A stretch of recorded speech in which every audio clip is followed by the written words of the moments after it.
லண்டனை சேர்ந்த கார்டியன் பத்திரிக்கை இப்போ ஒரு செய்தி வெளியிட்டிருக்காங்க. அது என்ன அப்படின்னா, உக்ரைன் போரை பயன்படுத்தி அதில் அமெரிக்கா ஒரு பெரிய அளவில் லாபம் ஈட்ட முயற்சி பண்ணுது. குறிப்பாக சொல்லணும்னா ட்ரம்ப் அதில் அதிக லாபம் ஈட்ட முயற்சி பண்ணுறார். இந்த மாதிரி செய்திகளை நாம் ஏற்கனவே பார்த்துருந்தாலும் இதில் ஒரு புது விஷயம் இருக்குது. என்ன அப்படின்னா, உக்ரைன் போரில் அமெரிக்காவை சேர்ந்த பிரைவேட் அதாவது ஆயுத கான்ட்ராக்டர்ஸை இறக்கி ட்ரம்ப் மறைமுகமாக பல பில்லியன் டாலரை அடிக்க பார்க்குறாரு அப்படிங்கிறது தான் அந்த செய்தி.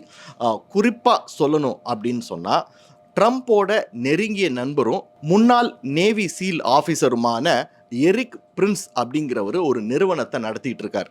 அந்த நிறுவனத்தினுடைய பேர் பிளாக் வாட்டர்.